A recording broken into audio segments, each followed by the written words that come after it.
You know them, or maybe you are one of them. The person in the room who makes everyone laugh. The one who always has something warm to say.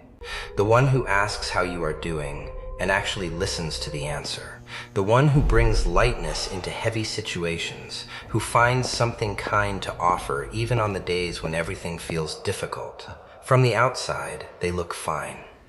Better than fine, actually. They look like the kind of person who has figured something out that most people haven't. Easy with people. Easy in rooms. Easy in the way that seems almost effortless. And underneath all of that, they are exhausted in ways they have never found the words for. Here's something psychology has understood for a long time, but that most people never talk about honestly. The loudest laugh in the room is not always the happiest one. The warmest smile is not always the least burdened one. And the person who checks on everyone else is frequently the last person anyone checks on, because they have become so good at appearing fine, so practiced, so consistent, so completely convincing in their presentation of okayness, that the people around them stopped looking for signs that things might not be. They stopped looking because they were never given a reason to look. How does this happen? How does a person become this? It rarely starts as a conscious decision. Nobody wakes up one morning and decides, I will carry my pain privately and perform happiness publicly for the rest of my life. It starts much earlier than that, and much more quietly. For most people who do this, it begins in childhood or early adulthood with a lesson learned. So gradually it never felt like a lesson at all. It felt like simply the way things were. Maybe the family they grew up in did not have room for difficult feelings.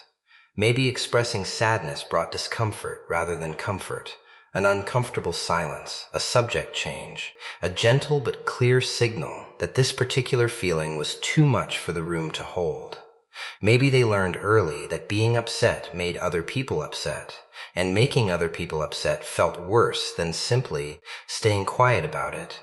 Or maybe they discovered something powerful at a young age, that making people laugh created connection, that warmth invited warmth back, that being the person who lifted the room gave them a kind of belonging that felt safer and more reliable than the belonging that came from being truly known. And so the pattern formed, quietly, naturally, over years. Psychologists have a name for what happens when this pattern solidifies into a way of living. They call it emotional masking, or in its more persistent form, smiling depression. And what the research tells us about people who carry this pattern for years or decades is both fascinating and genuinely sobering. The first thing it tells us is that emotional masking is extraordinarily energy intensive. Think about what it actually requires. Every social interaction demands a performance, not a dramatic one, not a fake one in the way people imagine fakeness, theatrical, obvious, uncomfortable. No, a subtle one. A continuous low-level monitoring of how you are coming across. A constant calibration between what you actually feel and what you present. That calibration does not stop when the interaction ends. It continues internally. The mind of someone who has masked their pain for decades becomes highly skilled at suppression, at pushing difficult feelings downward before they surface, at redirecting attention before anything too revealing emerges. And chronic suppression, according to decades of research in psychology, does not eliminate difficult emotions. It stores them. The feelings that are never expressed do not dissolve. They accumulate. They settle into the body, into the nervous system, into the particular kind of exhaustion that has no obvious cause. The exhaustion that arrives after ordinary days that should not have been so tiring. The heaviness that sits in the chest for reasons that are difficult to explain to anyone who asks. And there is a second thing the research tells us. Something that takes longer to understand, but that matters deeply. The smile for over time stops being only a performance. This is the strange and complicated part, because many people who carry significant private pain and smile publicly do not experience themselves as performing. The smile becomes something real, a genuine expression of something they actually feel. Because alongside the pain, running parallel to it, not replacing it but genuinely coexisting with it, there is also real warmth. real care for other people, real pleasure in connection and laughter, and the particular lightness that comes from making someone else's day a little easier.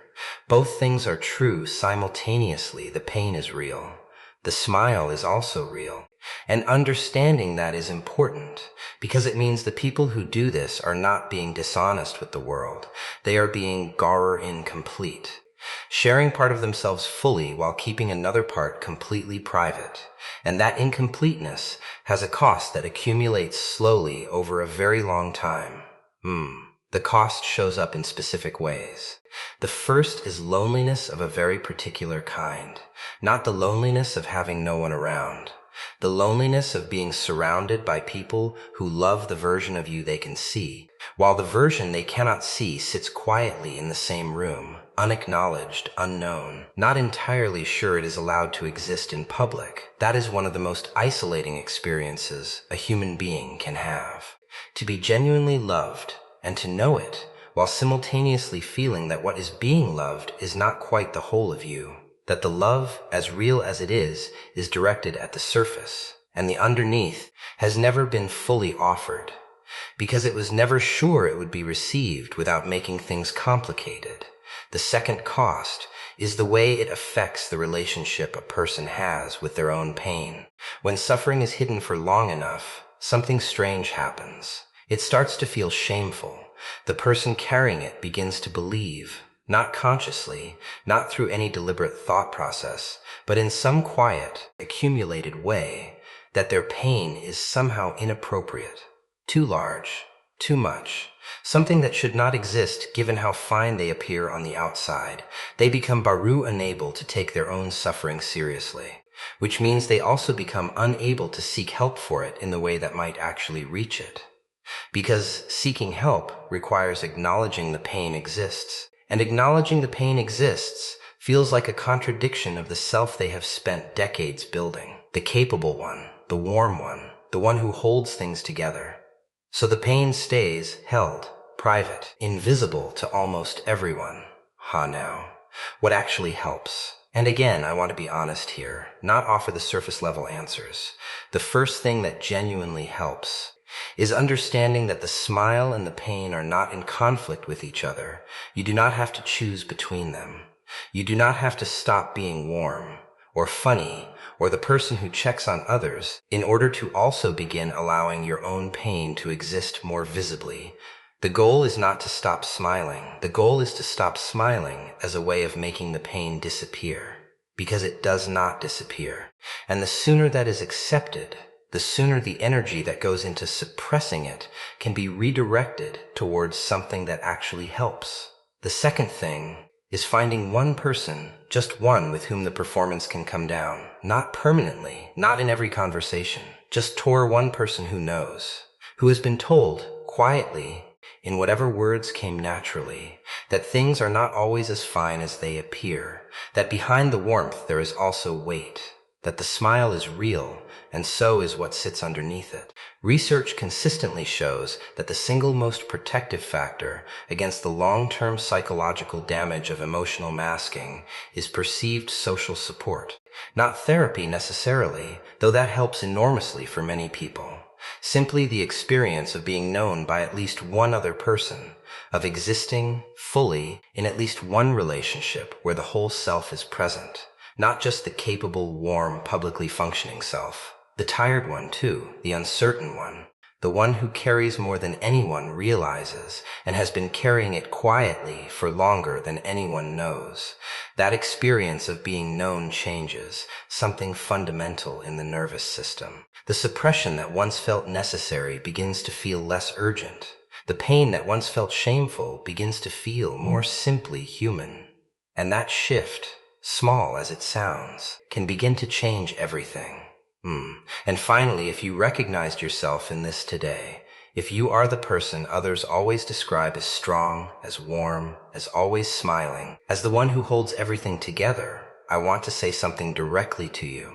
You are allowed to put it down sometimes, not permanently, not in public if that does not feel safe, but somewhere, with someone. in some space that belongs entirely to you.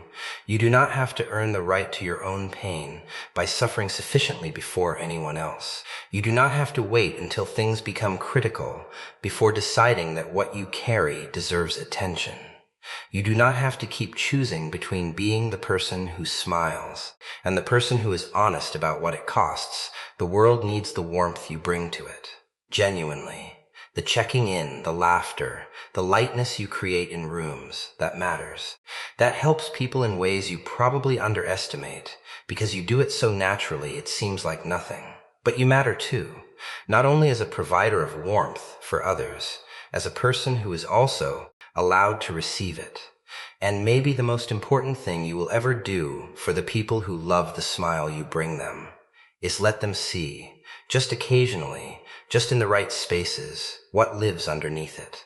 Not to burden them, but because being fully known is one of the most healing things a human being can experience. And you deserve that. After all this time, you deserve that.